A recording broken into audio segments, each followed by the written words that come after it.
Alright, this is the second video on section 16.4, which is about Green's theorem. Let's remember what Green's theorem was. It says something like this. Suppose you are given a line integral of a vector field on R2, like f is equal to f is pq, which is often written this way. And then suppose the curve you integrate over is a closed curve, meaning that the starting point is the same as ending point. Closed curve with counterclockwise orientation, which is same as saying positively oriented. Counterclockwise means positively oriented. Then this integral is written in this way, this double integral, where d is, so to speak, the interior of the curve. And we often use this notation. C, the curve, is the boundary of D.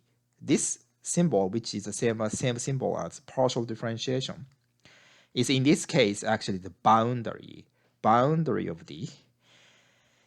And then just compute something like this. And then when you compute this, be careful, you differentiate the y component with x. And then you differentiate the x component with y. Okay, then I worked it out one example last time, and then in this video, I'm going to work out a couple more examples. Example number 1. Evaluate line integral. Oh, by the way, I forgot to mention this. When the line integral is over the curve which is closed, we put a little circle like this on the integration symbol. This is just to emphasize that the curve is closed. So the line integral over the closed curve, y squared dx plus 3xy dy. So that means x component p is y squared and y component q is 3xy, where C is this curve in the picture like this.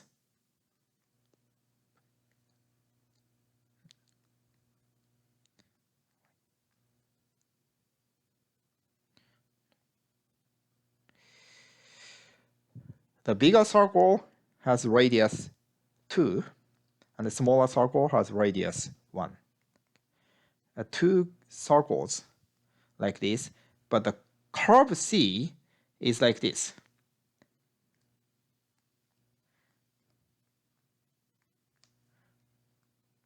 Oops. What am I doing?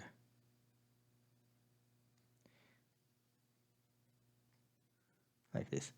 So you go like this and like this. So this is our curve C. All right. So that means f is pq, but pq is what?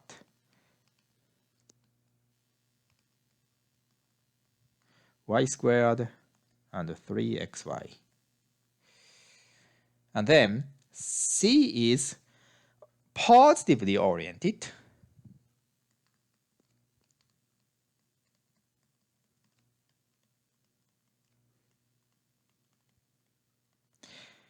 And by the way, positive orientation is essentially the same as counterclockwise orientation. Okay, counterclockwise. But if you look at this picture, looks like the bigger circle is counterclockwise, but smaller circle is clockwise.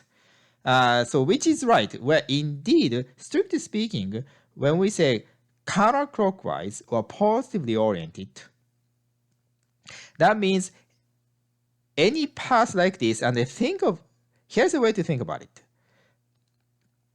Maybe let's just see. Mimic like this one.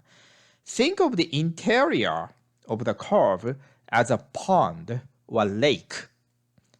And then suppose you are walking along the lake. That's your curve C. And then if you are walking in such a way that your left hand is on the side of the lake, like this case, like this one, That's positive orientation. That's considered as counterclockwise. And if you are walking the other way around, that means your right hand is on the side of the lake, on the lake side, and that's negatively oriented. That's clockwise. So in this case, like this example, it looks like indeed if you are walking this way, looks like this part, it looks like a clockwise, but indeed it's counterclockwise in the sense that if you, while you are walking like this way, while you are walking like this, your left hand is on the side of the lake, so that's why this is positively oriented. All right, so this is positively oriented, and then to invoke Green's theorem, you have to compute something like this. Namely, you differentiate the y component q with x, and then you differentiate the x component with y. And what's this? Well, you get 3y minus 2y, and that's just y. So therefore, the answer is, let me just say, move this a little bit. So here's the answer. So therefore, by Green's theorem, given integral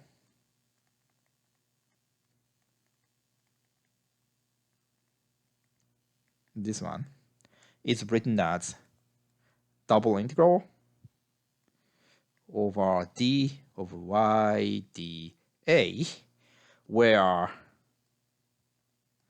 d is the interior of the curve.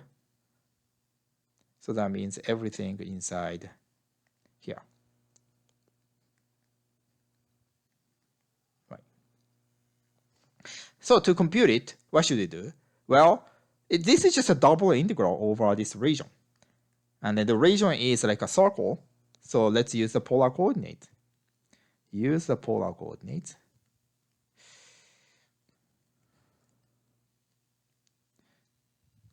Namely, x is equal to r cosine theta, y is equal to r sine theta.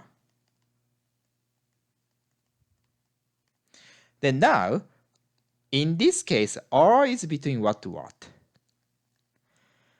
Well, the radius 1 to 2. So it's between radius 1 to 2, so r is between r and 2, 1 to 2. And the theta is between 0 and pi. You go all the way up to pi, starting from 0. And then as usual, dA is r dr d theta. Okay, so therefore,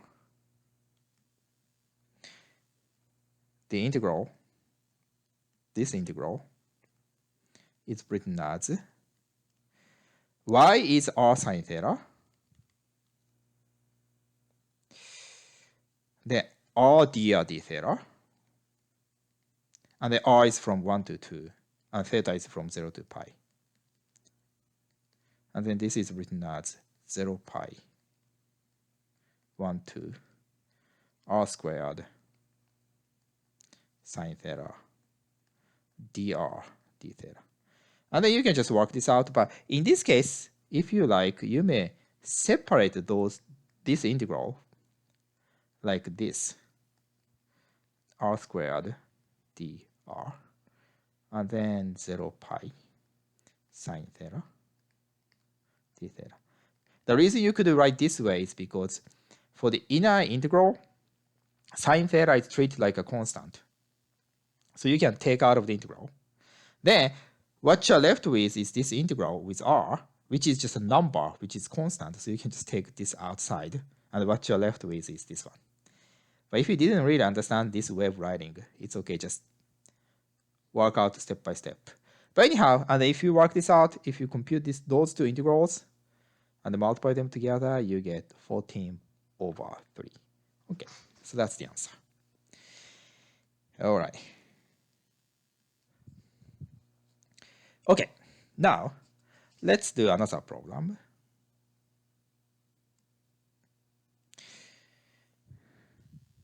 Example. Evaluate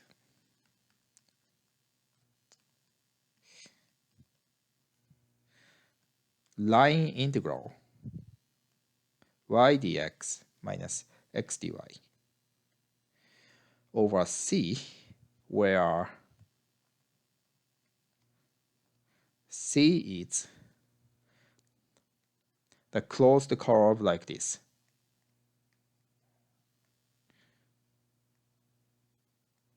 This curve is not circle in this case. This is a part of parabola. Y is equal to 4 minus x squared. So y-intercept is 4. And in this case, x-intercept will be 2. And then curve is this portion. So you go like this, go up. Okay, this is positively oriented. And then you could use Green's theorem. So here's the answer.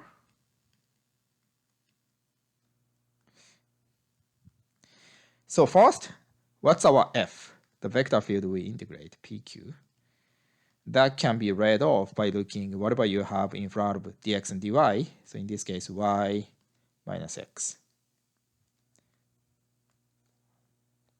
And then the curve C is positively oriented. It's counterclockwise. So C is positively oriented.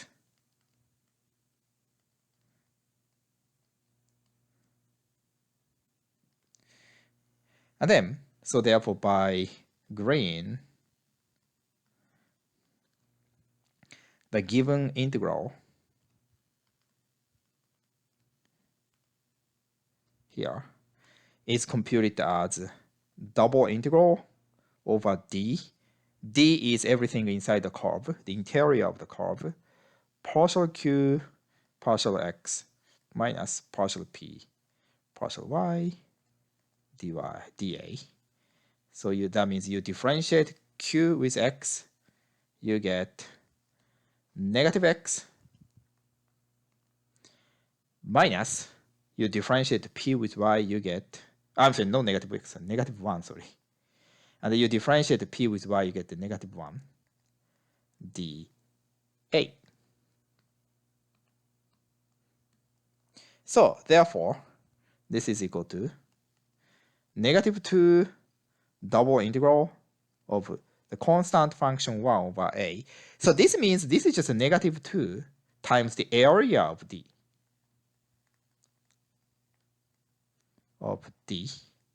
And then, so that means what you have to do is compute the area inside. And you can actually use this, you can compute it by using calculus 1.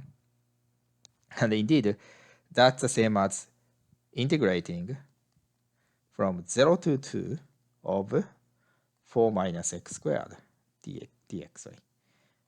Or if you may just directly compute this double integral, whichever you like. But in any case, you get 32 over 3.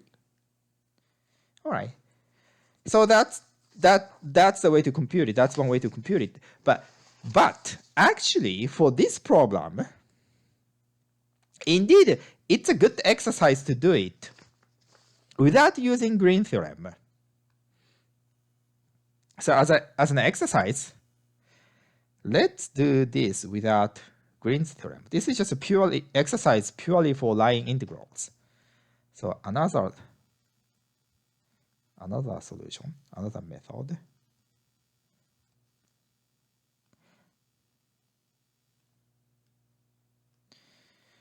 Without Green's theorem. Without Green.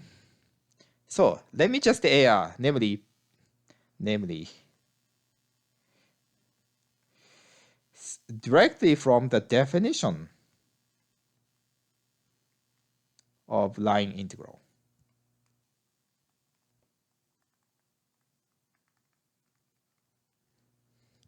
So let me just copy the problem. Y dx minus x dy. And where the curve C is this.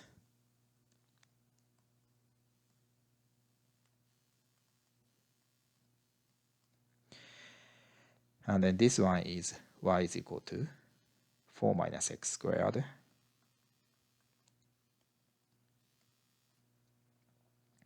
Okay, then now this curve has three pieces. This part, and the vertical line. So let's call the horizontal line C1, and let's call this parabola C2, and let's call the vertical line C3. Then C is basically C1 plus C2 plus C3, the sum of those three lines. So therefore, the integral over C is the integral over C1 plus the integral over C2 plus integral over C3. Okay. Then, so that means basically we're going to compute this integral along each of those three curves and add them together. So we have to compute three different line integrals. Like I said, this is a good exercise indeed for line integrals without using Green's theorem. So let's do it. C1. Then, no matter what, if you want to compute line integral directly from the definition of line integral, what you have to do is to parameterize the curve, parameterize the path you integrate over, in this case C1. So how would you parameterize C1? Well, C1 is just on the x-axis, and this is 2, this is 4. X-axis where x is from 0 to 2. So in this case, we could parameterize this C1 as this. X is just a parameter t, and y is always 0. Okay. So this is x, and this is y. The second component is y. And then t is from 0 to 2. So this is the parameterization of the curve C1. Curve, actually, it's a line, C1. Okay, then once you parameterize the path, you integrate over, you take the derivative. That's the next step. Namely, you differentiate this component by component, you get 1, 0. And then you plug in the parameterization to the vector field you integrate over. So in this case, f is y negative x. So what you have to do is just plug this into here. Namely, x is t, y is 0. So in this case, 0 minus t. So therefore, the integral C1 of this one, y dx minus x dy.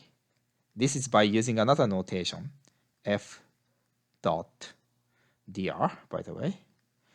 But this is more concretely f of arb t dot the derivative dt, and t is from 0 to 1. Now what's this? And this one is t is from 0 to 2. And then you plug in the parameterization, you get this. 0 negative t dot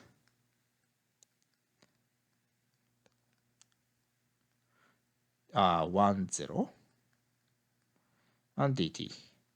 And then this is actually 0. Integrand becomes 0 dt. So after all, this is 0.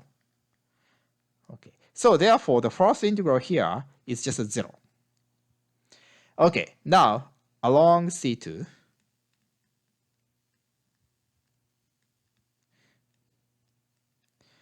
now you have to parameterize the parabola. How should we do this? Well, remember, here's a canonical way of parameterizing the curve given by y is equal to f of x. So if you have a curve on xy plane given by y is equal to f of x, the way to parameterize this is always the same. Namely, x is t. X is t, and y is f of x, but x is t, so that means y is f of t. And a is from a to b. So in this case, f of x is simply 4 minus x squared. So in this case, f of t is 4 minus x squared. So this is 4 minus. actually t squared, sorry. That's it. And then t is from what to what? Well, 0 to 2, but be careful. When t is 0, you'd be here. And then when t is 2, you'd be here. That's the opposite direction to the curve C1. So when you actually do the integration, you have to integrate from 2 to 0. Okay. But anyhow, then the next step is to take the derivative. And that is 1 negative 2t. Okay. So therefore, what's the f of r of t? Where that is, you just plug in here to the integral, the vector field you integrate. So in this case, y is 4 minus t squared, and x is minus t. Okay, so therefore, the integral over c1 f dot dr is equal to, so now we have f of r of t dot r prime t dt. That's the integrand. But the limit is, like I said, it's not from 0 to 2, but rather it's from 2 to 0, because the curve starts from x is equal to 2. Okay, and then this is equal to 2, 0, t 4 minus t squared dot 1 negative 2t dt. Okay, now what's this? This is equal to 2, 0, and then t minus, what's this?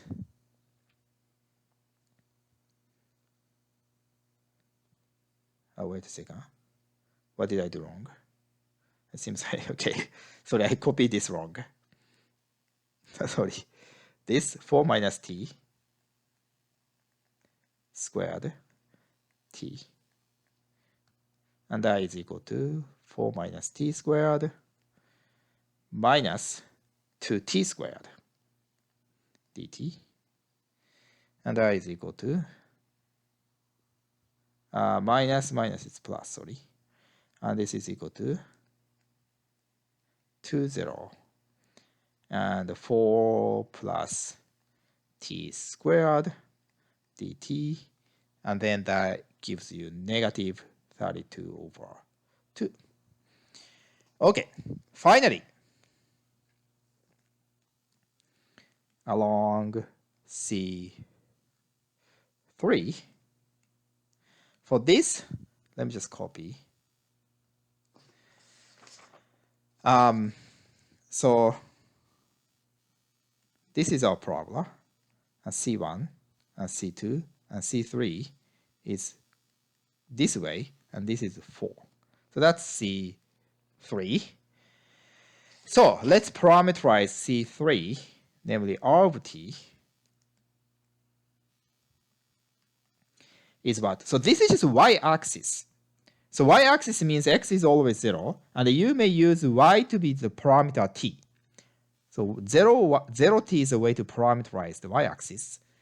And then t is between 0 and 4, but once again, just like the previous example, t starts from 4 and ends at 0. So when you integrate it, you integrate from 4 to 0. Then now, the derivative t is 0, 1. Okay. Then now f of r of t, what's this? You plug in this 0t to, where is it? Here. F is y negative 1, negative x, sorry. So this is t negative 0. That's 0, of course. T negative 0. That's t0.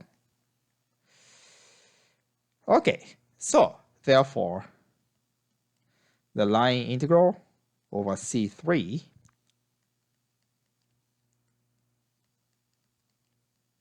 dr is from 4 to 0. Like I said, it's between 0 and 4, but it starts from 4 and it ends at 0. So that's why it's from 4 to 0. And then f of r of t dot r prime of t dt. And this is from 4 to 0 t0 dot 01 dt. And then this gives you 40, and if you compute this dot product, actually what you get is 0 dt. So this is just a 0. Okay, so therefore, the given line integral is, like I said, integral over c1 plus the integral over c2